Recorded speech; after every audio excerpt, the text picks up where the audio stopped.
Hello everyone, আবার একটি নতুন ভিডিওতে তোমাদের সবাইকে স্বাগত। আজকে আমরা দেখব the fated magical princess who made me a princess এর 2 নম্বর পর্বের এক্সপ্লেনেশন। তো আর দেরি না করে চলো আজকের এপিসোডটা শুরু করা যাক।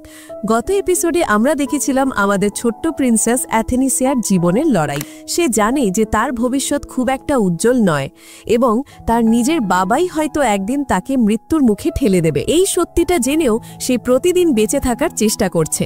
আজকের এপিসোড শুরু হচ্ছে এমনই এক রাতের দৃশ্য দিয়ে, যেখানে অ্যাথেনিসিয়া তার মনের কথাগুলো ভাবছে। সে মনে মনে আমাদের বলতে থাকে, আমার মায়ের মৃত্যুর পর বাবা আমাকে পুরোপুরি একা করে দেন। আমি অনেক লম্বা একটা সময় ধরে একা ছিলাম, আর আমি এটাও জানতাম যে ভবিষ্যতেও আমাকে একাই থাকতে হবে। এখানে অ্যাথেনিসিয়ার মনের গভীর কষ্টটা ফুটে ওঠে। সে তার বাবাকে ইমপ্রেস করার, তার চোখে একটু জায়গা পাওয়ার জন্য অনেক চেষ্টা করেছিল, যাতে বাবা তাকে নিজের কাছে থাকার অনুমতি দেন, কিন্তু তার সব চেষ্টাই ব্যর্থ হয়। সে কখনোই তার বাবার ভালোবাসা পায়নি। এরপর সময় গড়ায়। অ্যাথেনিসিয়ার বয়স যখন 14 বছর হয়, তখন তার জীবন আরো ভয়ঙ্কর মোড় নেয়। তার বাবা অর্থাৎ স্বয়ং সম্রাট ক্লাউড তার উপর ব্ল্যাক ম্যাজিক ব্যবহারের মিথ্যে অভিযোগ আনেন। শুধু তাই নয়, কিছু লোক এটাও রটিয়ে দেয় যে সেই নাকি তার বাবাকে খুন করারও চেষ্টা করেছে। এই ভয়ঙ্কর মিথ্যের কারণে তাকে শাস্তি দেওয়া হয়, আর শাস্তি হিসেবে তাকে সারা জীবনের জন্য একটা উঁচু টাওয়ারে বন্দী করে রাখা হয়। আর সবচেয়ে দুঃখের বিষয় কি জানো? তার জায়গাটা নিয়ে নেয় তার অন্য বোন, অর্থাৎ তার বাবার অন্য স্ত্রীর মেয়ে, যে কিনা ভবিষ্যতে আসতে চলেছে। আর দেখতে সে ছিল একদম পরীর মতো, এবং বাবা তাকে সেই ভালোবাসাটা দেন যা অ্যাথেনিসিয়া কোনো দিন পায়নি। অ্যাথেনিসিয়ার মনের ভেতরটা দুঃখে আর হতাশায় ভরে ওঠে। সে ভাবে, আমারও তো বাবার ভালোবাসা পাওয়ার অধিকার আছে, এর জন্য আমাকে আমার ভবিষ্যৎ বদলাতেই হবে। কারণ সে তার ভবিষ্যৎ আগেই দেখে ফেলেছে।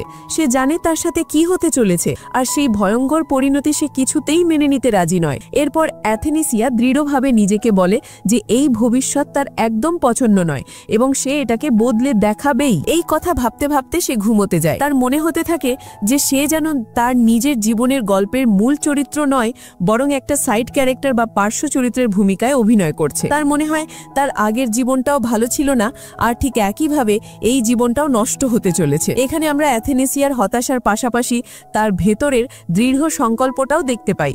সে তার ভাগ্যকে চ্যালেঞ্জ করার জন্য মনে মনে প্রস্তুত হচ্ছে। এরপর দৃশ্য বদলায় এবং আমরা প্রাসাদের কিছু মেয়েদের নিজেদের মধ্যে কথা বলতে দেখি। তারা বলছিল যে রান্নাঘরের আশেপাশে পাহারা অনেক বাড়িয়ে দেওয়া হয়েছে, কারণ প্রিন্সেস অ্যাথেনাসিয়ার রান্নাঘরে যেতে খুব ভালো লাগতো। শুধু তাই নয়, অনেক নতুন গার্ডও নিয়োগ করা হয়েছে, এবং স্বয়ং রাজা আদেশ দিয়েছেন যে অ্যাথেনাসিয়ার ঘর ভালো করে তল্লাশি করতে হবে, যাতে ভেতরে কোনো সন্দেহজনক জিনিস না থাকে। এইসব কথা অ্যাথেনাসিয়া লুকিয়ে লুকিয়ে শুনছিল, আর তার মনটা একদম ভেঙে যায়। সে বুঝতে পারে যে এখন চকলেট খাবার জন্য তার রান্নাঘরে যাওয়াও পুরোপুরি বন্ধ হয়ে গেল। একদিকে রান্নাঘরে যেতে না পারার দুঃখ, কিন্তু অন্যদিকে তার প্রিয় লিলি, মানে তার মায়ের বান্ধবী লিলিয়ান, যে এই কারণে সুরক্ষিত থাকবে, এটা ভেবে তার একটু ভালোও লাগছিল। হঠাৎ তার মনে পড়ে যে তার ঘর তল্লাশি করা হবে। এই কথা মনে পড়তেই সে ভয়ে জমে যায়, আর সাথে সাথে নিজের ঘরের দিকে দৌড়াতে শুরু করে। আমাদের এই ছোট্ট প্রিন্সেসের একটা অদ্ভুত শখ আছে। সে আমাদের জানায় যে ছোটবেলা থেকেই তার সোনার জিনিস খুব পছন্দ। তার লিলি ভাবতো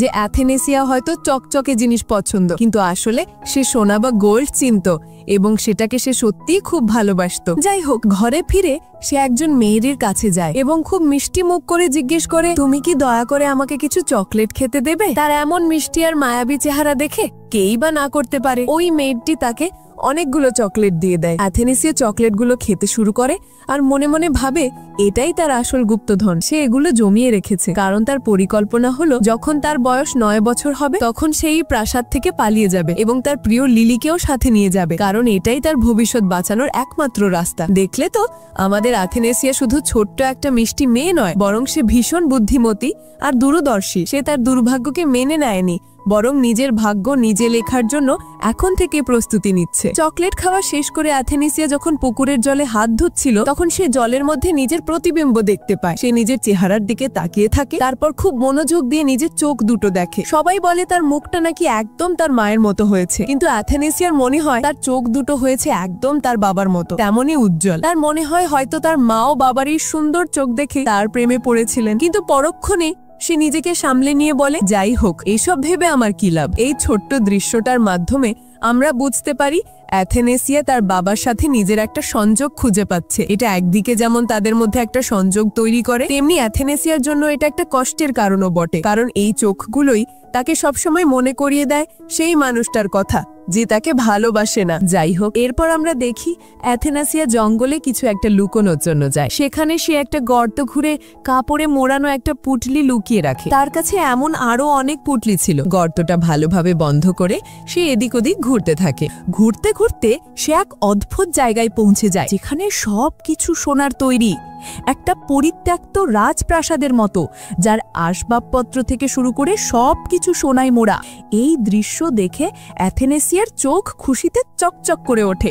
তার সব দুঃখ যেন মুহূর্তের জন্য উধাও হয়ে যায়। সে বলে ওঠে, ওয়াও, এটা কি সুন্দর একটা জায়গা। আর তোমরা তো জানোই অ্যাথেনেসিয়ার গোল্ডের প্রতি আকর্ষণ কতটা বেশি। এরপর অ্যাথেনেসিয়া নিজের থাকার জায়গা অর্থাৎ রুবি প্যালেসে ফিরে আসে। আর ফিরেই সে শুনতে পায় যে আগামীকাল তার বাবা অর্থাৎ রাজা নিজে এখানে তল্লাশি করতে আসছেন। এই কথা শুনে তার বুকের ভিতরটা কেঁপে ওঠে। সে দৌড়ে নিজের ঘরে গিয়ে খাটের নিচে রাখা তার পুটলিগুলো পরীক্ষা করে দেখে যে সব ঠিক আছে কিনা। এরপর সে ঘুমানোর ভান করে শুয়ে পড়ে। কিছুক্ষণ পর লিলি এসে দেখে যে অ্যাথেনাসিয়া ঘুমিয়ে পড়েছে, তাই সে সেখান থেকে চলে যায়। লিলি চলে যাবার পরেই অ্যাথেনাসিয়া উঠে বসে। সে ভাবে এটাই সেরা সুযোগ, পুটলিগুলোকে আরো নিরাপদ কোনো জায়গায় লুকিয়ে রাখতে হবে। সে দুটো পুটলি নিজের পায়ে বেঁধে নিয়ে চুপি চুপি জঙ্গলের দিকে দৌড় দেয়। এরপর সে জঙ্গলে সেই জায়গায় পৌঁছায় যেখানে সে তার পুটলি লুকিয়ে রেখেছিল। কিন্তু গিয়ে দেখে একটা কাঠবিড়ালি সেই পুটলিটা গর্ত থেকে বের করার চেষ্টা করছে। অ্যাথেনাসিয়া ভাবে যদি সে কাঠবিড়ালিটাকে তাড়াতে যায় তাহলে হয়তো পুটলিটাও হারিয়ে যাবে। তাই সে বুদ্ধি করে কাঠবিড়ালিটাকে একটা চীনাবাদাম দিয়ে শান্ত করে আর নিজের পুটলিটা বাঁচিয়ে নেয়। এই ঘটনায় সে বুঝতে পারে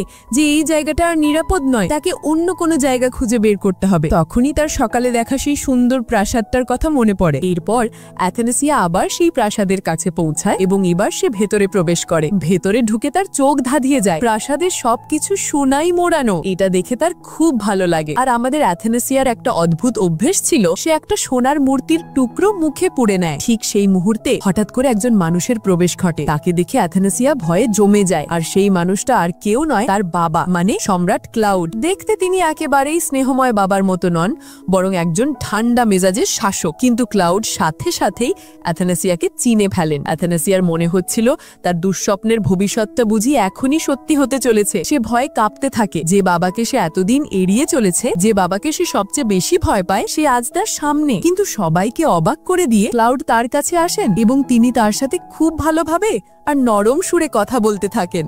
আর এটা দেখে তো অ্যাথেনাসির বিশ্বাসই হয় না। সে ভাবে এটা কি আমার সেই বাবা যে আমাকে ভবিষ্যতে মারতে চেয়েছিল? সে আমার সাথে এত ভালোভাবে কথা বলছে কেন? এরপর যা হয় তা দেখে অ্যাথেনাসি আরো অবাক হয়ে যায়। ক্লাউড ঝুঁকে এসে অ্যাথেনাসিয়ার নরম গাল ধরে আলতো করে টেনে ধরে বলেন, তোমার গালগুলো তো খুব নরম। অ্যাথেনাসিয়া পুরোপুরি শকড। সে ভাবতে থাকে এটা কি সত্যি আমার বাবা? আমি কি ভবিষ্যৎ ভুল দেখেছি? যে আমাকে মারতে চেয়েছিল তার মনে আমার জন্য এত ভালোবাসা আসছে কোথা থেকে? তার কিচ্ছু মাথায় ঢুকছিল না। এরপরেই ক্লাউড তার নাইটকে নির্দেশ দেন যে তিনি এই মেয়েটির সাথে কথা বলতে চান, তাই বসার ব্যবস্থা করা হোক। ক্লাউড নিজেই অ্যাথেনেসিয়াকে গলে তুলে নেন আর একটু নাড়াচড়া করতেই তার পায়ে বাঁধা পুটলি দুটো মাটিতে পড়ে যায়। ঝনঝন শব্দে তার সব গুপ্তধন বেরিয়ে আসে। সে পুরোপুরি ধরা পড়ে যায় আর ভয়ে তার মুখ ফ্যাকাশে হয়ে যায়। যাই হোক, এরপর তাদের জন্য চা নাস্তার ব্যবস্থা করা হয়। ক্লাউড আর অ্যাথেনেসিয়া মুখোমুখি বসে। ক্লাউড তাকে জিজ্ঞেস করেন, কি হলো, তোমার কি এই খাবার পছন্দ হচ্ছে না? অ্যাথেনেসিয়া ভয়ে ভয়ে উত্তর দেয়, না, মানে আমার পছন্দ হয়েছে। সে এতটাই ভয় পেয়ে গিয়েছিল যে তার মুখ দিয়ে কথাই বেরোচ্ছিল না। ক্লাউড তাকে এক দৃষ্টি দেখেই চলেছিলেন। ক্লাউড তাকে বলেন, তুমি কিছু খাচ্ছ না কেন, আর কিছু বলছোই বা না কেন? তিনি চাইছিলেন অ্যাথেনেসিয়া কিছু বলুক। অনেক সাহস জুগিয়ে কাঁপা কাঁপা গলায় অ্যাথেনেসিয়া খুব আস্তে করে ডাকে, এই ডাকটা শুনে ক্লাউডের মুখের ভাব কিছুটা নরম হয়। মনে হয় তার এটা শুনে ভালো লেগেছে। ক্লাউড তাকে দেখতে থাকেন আর ভাবেন মেয়েটা সত্যিই খুব মিষ্টি, তবে ওকে এখনো অনেক কিছু শিখতে হবে। ঠিক তখনই ফেলিক্স নামে একজন নাইট সেখানে আসে এবং বলে যে অ্যাথেনাসিয়া হয়তো অচেনা মানুষদের দেখে ভয় পাচ্ছে, তাই ক্লড ফেলিক্সকে সেখান থেকে চলে যেতে বলেন, কারণ তিনি তার মেয়ের সাথে একা কথা বলতে চান। এরপরে দৃশ্যে আমরা দেখি অ্যাথেনাসিয়া তার ঘরে ফিরে এসেছে এবং হাউমাউ করে কাঁদছে। তাকে কাঁদতে দেখে তার প্রিয় মেড লিলিয়ান আর অন্য মেয়েরা ফেলিক্সের উপর রেগে যায়। লিলিয়ান তাকে জিজ্ঞেস করে, আপনি এমন কি করেছেন যে প্রিন্সেস এত কাঁদছে? ফেলিক্স তখন উত্তর দেয়, বিশ্বাস করুন আমি কিছুই করিনি। আসলে প্রিন্সেস ঘুরতে ঘুরতে সম্রাটের প্রাসাদের কাছে চলে গিয়েছিলেন। সেখানে সম্রাটের সাথে তার দেখা হয় এবং তারা অনেকক্ষণ কথা বলেন। এটা শুনে লিলিয়ান অবাক হয়ে জিজ্ঞেস করে, সত্যি? ফেলিক্স বলে, হ্যাঁ, আর সম্রাট কাল আবার তাকে ডেকে পাঠিয়েছেন। তিনি আবার তার মেয়ের সাথে দেখা করতে চান। আর এখানেই আজকের পর্বটি শেষ হয়ে যায়। তাহলে কি এটাই এক নতুন সম্পর্কের শুরু? যে বাবা কোনোদিন মেয়ের খোঁজ নেয়নি, সে কেন হঠাৎ করে তার প্রতি এত স্নেহ দেখাচ্ছে? ক্লডের মনে আসলে কি চলছে? আর অ্যাথেনাসিয়ার ভয় আর সন্দেহের ভবিষ্যৎ কি? এই অপ্রত্যাশিত বাবা মেয়ের সম্পর্ক কোন দিকে মোড় নেবে? এই সব প্রশ্নের উত্তর জানতে হলে তোমাদের চোখ রাখতে হবে আমাদের পরের এপিসোডে। আজকের মতো এটুকুই। খুব তাড়াতাড়ি আবার দেখা হবে। ততক্ষণের জন্য take care and good bye.